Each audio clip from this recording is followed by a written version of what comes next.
Right గా మిగిలిన updates చూద్దాం. తమిళనాడు రాజకీయాల్లో కీలక పరిణామం చోటు చేసుకుంది. అన్నాడీఎంకేతో బీజేపీ పొత్తు ఖరారైంది. ఈ విషయాన్ని స్వయంగా కేంద్ర హోంమంత్రి అమిత్ షా వెల్లడించారు. బీజేపీ అన్నాడీఎంకే కలిసి ఓసారి 30 లోక్సభ స్థానాలు గెలిచామన్నారు అమిత్ షా. వచ్చే ఎన్నికల్లో ఎన్డీఏ కూటమి భారీ మెజార్టీతో గెలుస్తుందని ఆయన ధీమా వ్యక్తం చేశారు.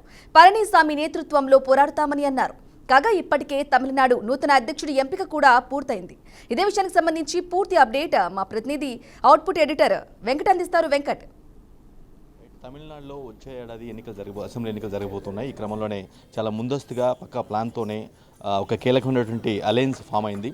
బీజేపీ అన్నాడీఎంకే అక్కడ ప్రధాన ప్రతిపక్ష పార్టీగా ఉంది. బీజేపీ ఇప్పుడిప్పుడే ఎదుగుతున్న పార్టీ. సో ఆ పార్టీకి ఇండివిజువల్గా పోటీ చేసి గెలిచేంత పరిస్థితి లేదు కాబట్టి ఖచ్చితంగా ప్రధాన ప్రతిపక్షంగా ఉన్నటువంటి అన్నాడీఎంకే పార్టీతో పొత్తుని ఖరారు చేసుకుంది. ఈ పొత్తుకు సంబంధించి ఈరోజు చెన్నైలోని ఒక పార్టీ హౌస్లో అన్నాడీఎంకే ఎవరైతే చీఫ్గా ఉన్నారో పళనిస్వామి, మాజీ ముఖ్యమంత్రి ఆయనతో, అదేవిధంగా బీజేపీ ప్రస్తుత రాష్ట్ర అధ్యక్షుడు అన్నామలైతో కలిసి కేంద్ర హోంమంత్రి అమిత్ షా ఒక ప్రెస్ మీట్ పెట్టి కీలక ప్రకటన విడుదల చేశారు. వచ్చే ఎన్నికల్లో ఖచ్చితంగా అన్నాడీఎంకే బీజేపీ కలిసి పోటీ చేస్తాయని తమ సీఎం అభ్యర్థి పళనిస్వామి అంటూ స్పష్టం చేశారు. అంటే జనరల్గా సీఎం అభ్యర్థిపై కొంత డైలమా కొనసాగిస్తూ ఉంటారు కొన్ని పార్టీలు, కానీ ఈసారి అలా లేకుండా ముందుగానే స్పష్టంగా తమ సీఎం అభ్యర్థి ఎవరు, తమ కూటమి ఏంటనేది పూర్తిగా కేంద్ర హోంశాఖ మంత్రి అమిత్ షా ప్రకటన చేయడం జరిగింది. నిజానికి లాస్ట్ 2021 ఎన్నికల్లో కూడా ఈ రెండు పార్టీలు కలిసే పోటీ చేశాయి. అప్పటి అధికార పార్టీలో అన్నాడీఎంకే పార్టీ అప్పుడు అధికారంలో ఉంది. బీజేపీ కలిసి అంటే వాళ్ళకి ఇండివిజువల్గా ఫామ్ చేసే శక్తి లేదు కాబట్టి అప్పుడు కూడా అధికార పార్టీ రూలింగ్ పార్టీతో అలయన్సే పోటీ చేసింది. బట్ అన్ఫార్చునేట్గా గెలవలేదు. కేవలం ఆ రోజు 66 సీట్లకు మాత్రమే పరిమితమయ్యారు. ఈవెందో కలిసి పోటీ చేసినప్పటికీ నేషనల్ డెమోక్రటిక్ అలయన్స్లో భాగమైన అన్నాడీఎంకే లాస్ట్ ఎలక్షన్స్లోనే భాగమైంది.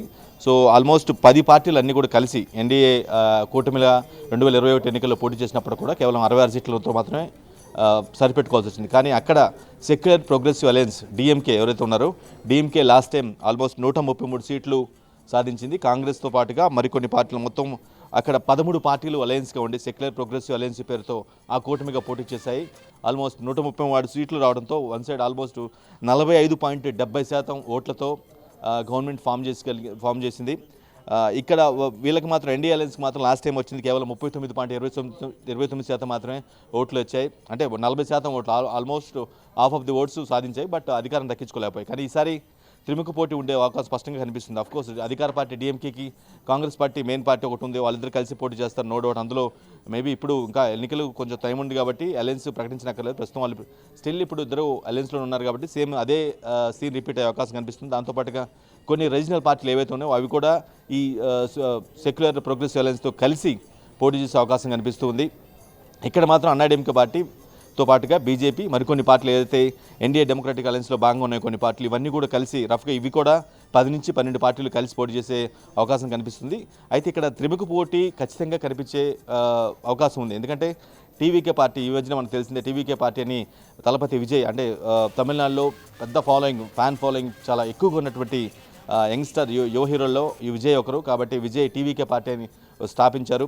సో అతని ఇంపాక్ట్ షూర్ షాట్గా ఉంటుంది. ఇప్పటికే కొన్ని టీవీకే పార్టీ మీద ఉన్నటువంటి రూమర్ ఏంటంటే డీఎంకేతో అలయన్స్ అవుతుంది. డీఎంకే మరోసారి అధికారం రావడం కోసం, ఓటును చేసిన కోసమే టీవీకే పార్టీని అంటే విజయ్ని తెరపైకి తెచ్చింది. విజయ్తో పార్టీ పెట్టిందని ఒక పొలిటికల్ రూమర్ నడుస్తుంది. కానీ బట్ విజయ్ మాత్రం స్పష్టంగా నేను సింగిల్గానే పోటీ చేసి గెలవగలను, నో ఇష్యూ, ప్రజలంతా కూడా తమ వైపు ఉన్నారు. ఇప్పుడు ఉన్నటువంటి దశాబ్దాల కాలంగా వస్తున్న పార్టీలతో తమిళనాడు ప్రజలు విసిగెత్తిపోయారు కాబట్టి ఖచ్చితంగా టీవీకే పార్టీ ప్రత్యామ్నాయం అవుతుంది, మంచి పాలన అందిస్తుందని చెప్పి విజయ్ అయితే చాలా బలంగా చెప్తున్నారు. సో ఇది ఒక ఆస్పెక్ట్ అయితే. బట్ వీళ్ళిద్దరూ డీఎంకే విత్ కాంగ్రెస్, అదేవిధంగా ఎన్ఆర్డీఎంకే విత్ బీజేపీ, ఈ రెండు పార్టీలు ఈ రెండు కూడా కీలకమైనటువంటి రెండు జాతీయ పార్టీలు, రెండు రీజనల్ పార్టీలతో అలయన్సే కంటెస్ట్ చేస్తూ ఉన్నాయి. మరోవైపు కొత్తగా పుట్టుకొచ్చినటువంటి టీవీకే పార్టీ విజయ్ కూడా అధికారంపై ఖచ్చితంగా గెలవగలను, బీజేపీ తమిళనాడు ప్రజలంతా కూడా ఉన్న పార్టీలు, పాలించిన పార్టీలతో అంతా కూడా విసిగి చెందారు కాబట్టి టీవీకే పార్టీ ఖచ్చితంగా విజయం సాధిస్తుందనే నమ్మకంతో ఉన్నారు.